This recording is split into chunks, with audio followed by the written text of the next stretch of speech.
Hello and welcome to Utah and Me. I'm Melissa Anderson. You know, water is crucial to life. When we turn on the faucet in our homes, we take it for granted that it's going to be safe and clean when it comes out.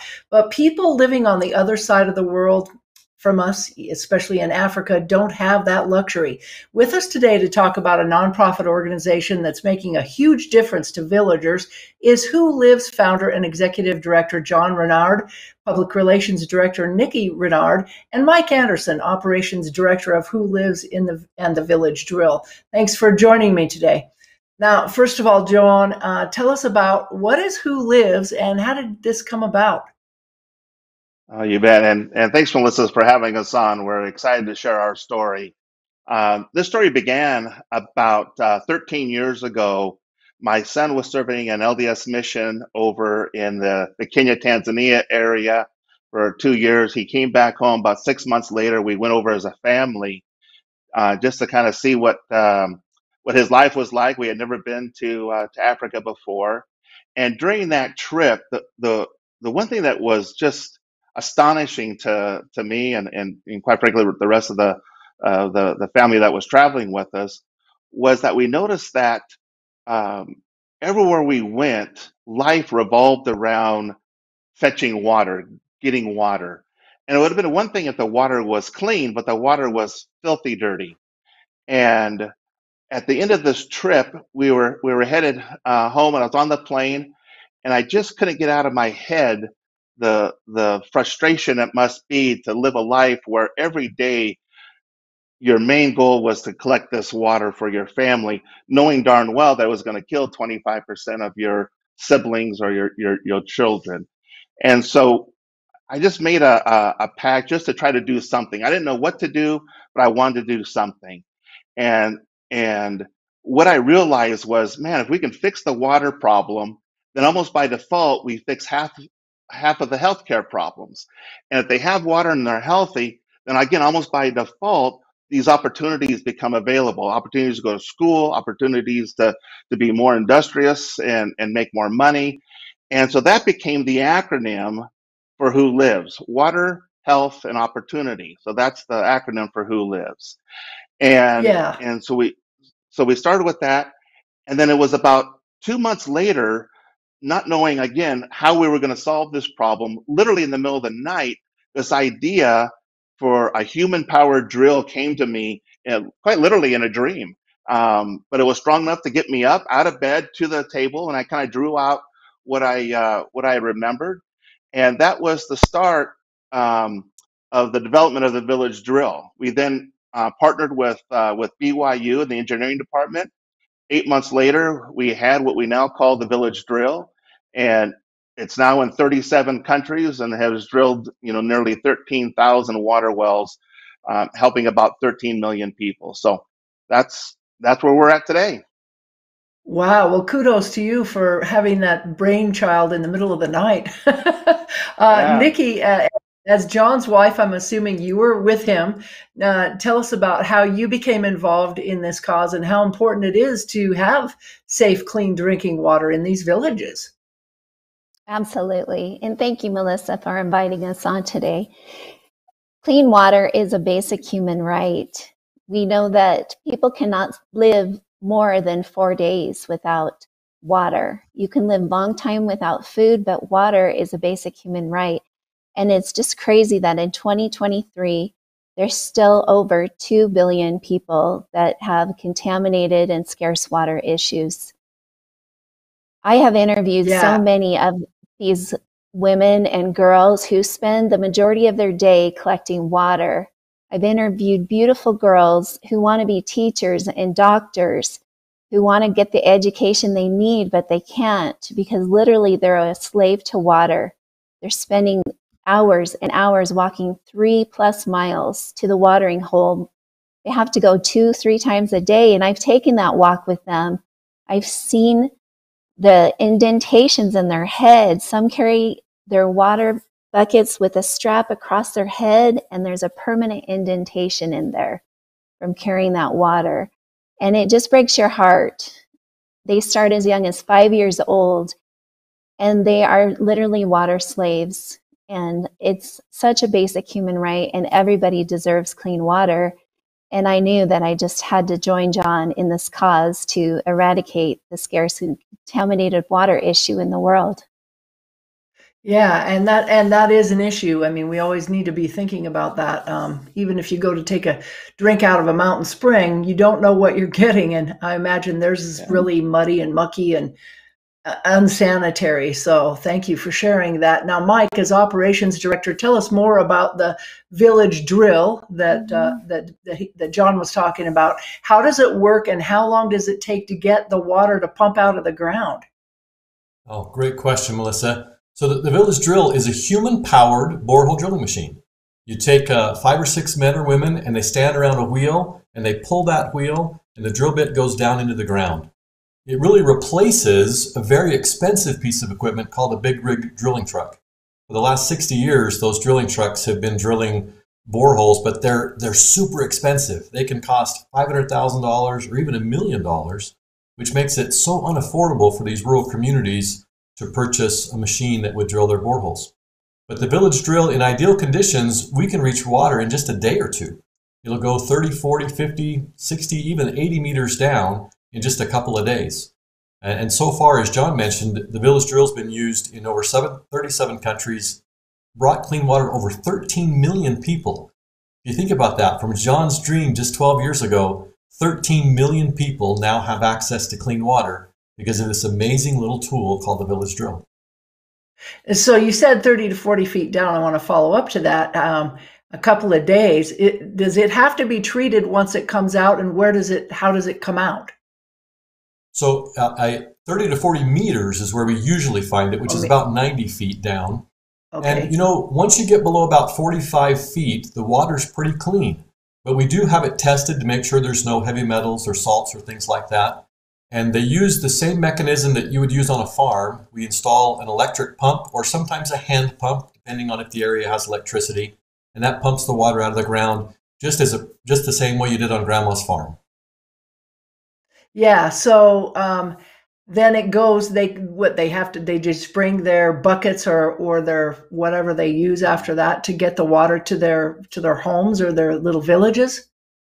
I just visited a village 2 weeks ago when I was in Kenya, and they had set up a water tank. And then from that tank, they had actually piped the water to different areas in their community so they could have the water closer. They sent one down to their mother's home, which was down about a couple hundred yards. They sent another pipe down to a gardening area, and then they had hand washing stations set up at the school. So they will actually use these tanks and pipes to send the water all throughout the community, just like we do in big systems here in the United States. Yeah, it's awesome. I mean, I just commend you all for coming up with the idea and for helping these people, because obviously, like she said, you got to have clean water. It's a personal right. It's just how much of it can make is a bigger deal, and it sounds like you're helping a lot of people. So I thank you all for that. John, I want to talk to you something that's a little bit different on your mission. You also, I understand, are working to stop a practice in Kenya called FGM. Can you tell us what that is about and why it's practiced there? Yeah, FGM is a horrible practice that exists in a couple of pockets in Kenya, but also around the world. And we stumbled across it as we did a borehole for what they call a rescue center. And as we learned more about this tradition, and the tradition is just hideous. They have this cutting season where they cut these girls, and they do it in preparation to marry them off as child brides. The average age is from about 9 to 14 years old, and again, they are going through this practice in order to be sold to a much older man. When we found out about this practice, it just became something that we decided to put an end to it. And so we've had some amazing success by kind of thinking outside the box, going to the people that have the influence, going to the police stations and finding out what do they need in order to stop this illegal practice, because the practice is illegal, but yet 85% of the girls in this age group are being cut each and every year. And so it has been uh, an extremely difficult, as you can imagine, because of the topic, extremely dangerous.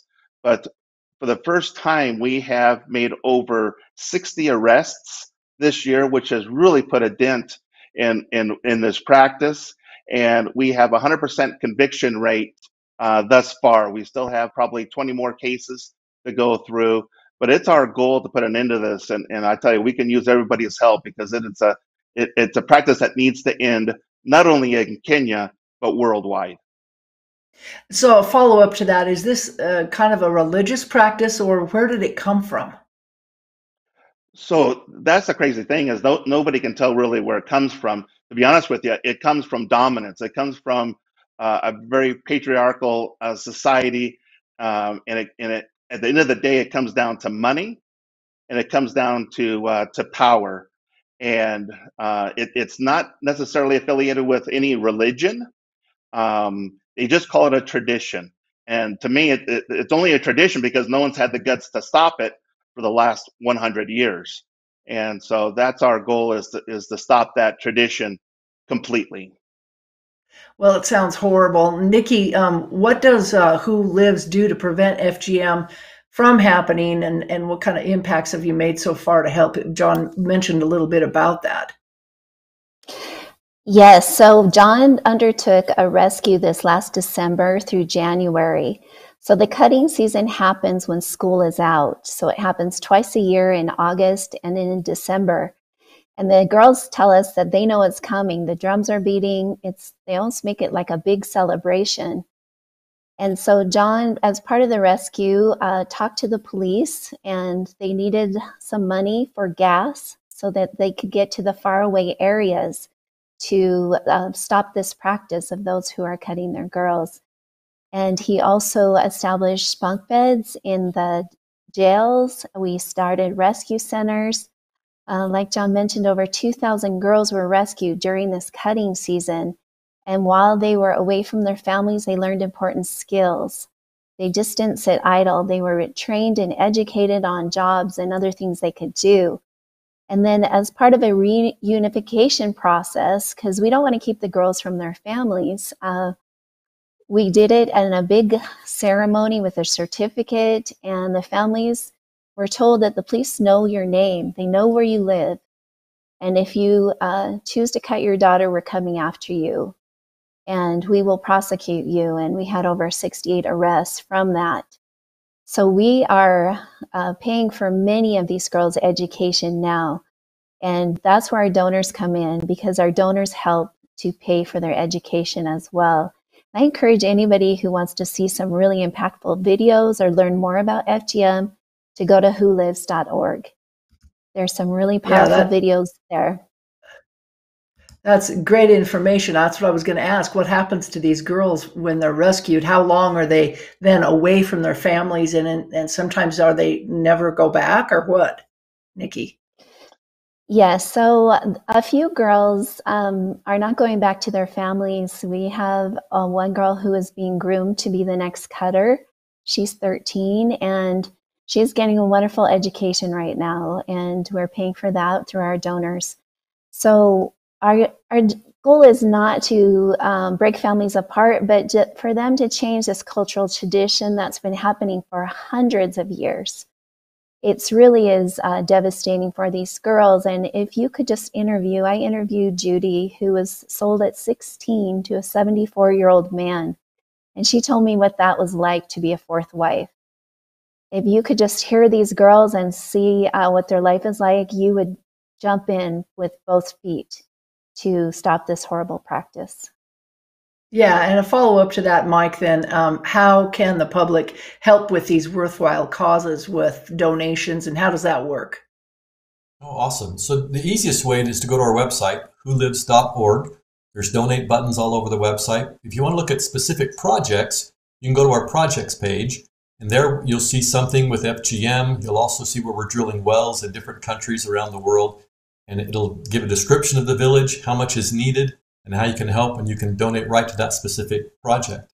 But we also would love people to go to our YouTube channel, follow us on Instagram and Facebook and TikTok as we try to spread the word. The more you like and the more you share, the more people learn about our mission and the things that we're trying to accomplish.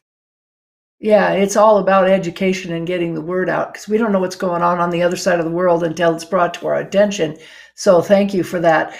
Mike, what other opportunities are there out there for people, if any? Can they volunteer to go to these villages, or is there anything they can do? You know, some of the greatest things we do are work with local small businesses here in Utah. We've got some great partners. And sometimes we just had a partnership with a small business in central Utah. They have 6 employees, but they decided to do an employee donor match. And so when the employee donates maybe $5 or $10 from a paycheck, the business owner matches that. And then we send those funds out into the field to take care of some of the issues that we're facing. But we love to work with small businesses. Next month, we're going on an impact mission to Kenya. We generally go about 3 times a year. The August one is all sold out, but we do have openings in the October mission and then the 3 for next year. And we take people out. We go and we spend 10 days in the countryside. We visit the villages. We talk to the people. We play with the kids. We drill a well or we build a chicken coop, all kinds of fun things. And then, of course, since we're in Africa, we go on a great safari the last couple of days. But that's a great way to get involved and learn and see really firsthand the things that we're talking about. You'll see people carrying water 2, 3, 4 miles on a bucket on their head. And you'll visit with the women and talk about how it's impactful for them to have the water right next to their home for the first time in their lives. So an impact mission with WHOlives is a once-in-a-lifetime experience that I can promise you will never forget, and it will change you forever as it has all of us. Yeah, well, thank you for sharing that, and hopefully you get some takers there and enjoy the sights and the sounds and see what it's really like in other parts of the country. And they can just go to your wholives.org. Is that correct, Mike? Correct. On there, there's a page that's called Impact Missions. It's under a button that says Get Involved. And of course, we always welcome volunteers, and we do school fundraisers and all kinds of things as well. All of that you can find at wholives.org.